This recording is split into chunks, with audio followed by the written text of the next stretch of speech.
Միկրոֆոնը փոխանցեք։ Ասելիք հաշ վերջում նրա դեզի հոսս վերաբերում է պատերազմով սպառնալիքի մենք որպես հայ ուսումնասիրելով ես շատ քիչ ժամանակ եմ ունեցել ուսումնասիրել հայոց պատմությունը ես Մոնտեֆերդունյանի վերջի խոսքը, որ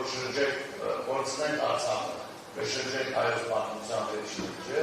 այսօր մեր հայոց պատմության վերջին էջը փորձում աշտում։ Հայոց պատմության փորձերը շրջվելով մեր փորձում ենք մեր բոլոր ինքնություն, մեր բոլոր հերոսների, մեր հեթանոց տարաշրջանից մինչև այսօր։ Մենք պատերազմից չենք վախեցել ոչ մի տարաշրջանում և մեր ժողովրդի ես հավաստիացնում եմ, որ Արցախյան պատերազմը չի հաղթել Ալիևը, մենք չենք վախենում պատերազմից, բնականաբար չենք ուզում պատերազմ։ Մենք միշտ վախեցել ենք դավական պարտությունից։ Ու շրջում եմ ձեր իշխանության գալու իմ խնդրակը մի կետ պատերազմ, պատժել դավաճանների, հեթանոց հայերի կարգ։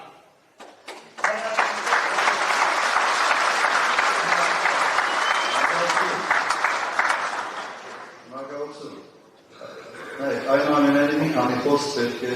այդ պատերազմի մասին ասել։ 20 թվականի պատերազմը չպետք է լիներ։ Այդ պատերազմը հետևանք է սխալ քաղաքականության։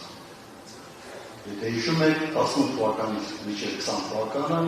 Հայաստանի իշխանությունները դարել են ես ինքս որ այդ տեսանկյունից մի քիչ ռադիկալ հայացքներ ունեի, բայց ես ասում էի սա ինչ են անում։ Սրանք մեր գլխին պատերազմ են բերել։ Ձախողելով բանակցային գործընթացը, անպագորգոր հայտարարությունները անելով Արցախ-Հայաստանի հետ վերջ, մի քանի ծափահարություն, այսպես ասած, փոխելու համար, Արայիկ Հարությունյանի ինագուրացիան Շուշի կազմակերպելը շատ սադրիչ քայլեր կարող էին ինագուրացիան քրտիչ չէր պետրում Շուշի չի անում, որտեղ Շուշի չափազանց զգայուն հարց է և ադրբեջանցիների համար։ Եվ կրկնեմ, արել են ամեն ինչ մի կողմից քո դաշնակցի հարաբերությունները փչացնում ես, մյուս կողմից քո թշնամուն անընդհատ հրահրում ես, սադրում ես պատերազմ վերսկսելու։ Արեցին ամեն ինչ Ադրբեջան-Թուրքիա հարաբերությունները ևս մերձեցնելու ուղղությամբ։ Վերեցին պատերազմ։ Պատերազմի ժամանակ արեցին ամեն ինչ այդ պատերազմը պատվելու համար։ Այդ պատերազմում մենք չպետք է պատվելու։ Անտաղում, որ ապուշ կառավարում էր այդ պատերազմը։ Սա իսկապես պրոբլեմ է մեզ համար։ Բայց հիմա մենք ևս կրկնեմ այս մենք ամեն ինչ կիցանենք, այո, որ պատերազմ չի լինի, բայց այդ ամեն ինչը չի նշանակում զիջումների ճանապարհ։ Ամեն ինչը նշանակում է արժանապատիվ դիվանագիտություն, արժանապատիվ քաղաքականություն։ Եվ ներքին, եւ հատկապես արտաքին։ Եվ մենք խոսում ենք երաշխավորված խաղաղության մասին։ Եթե խաղաղությունը երաշխավորված չի, եթե խաղաղությունը կախված է մեկ մարդու տրամադրությունից, դա խաղաղություն չէ։ Դա խաղաղություն չէ։ Գիտեք այսօրվա օրինակ Իրանի պատերազմը մեկ մարդու տրամադրությունը, այսպես ասած,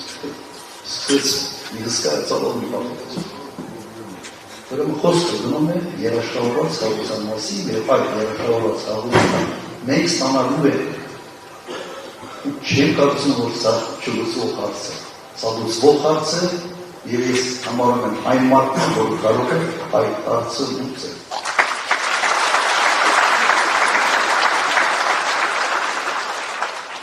Սրտաները մի բան էլ ավելացնեմ, խաղաղությունից խոսում են մարդիկ, ովքեր երեք պատերազմ են բերել մեր ժողովրդի գլխին, եւ փորձում են պատերազմը կապել մի մարդու հետ, որը 10 տարի խաղաղություն էր ապահովում։ Այս աղցորդը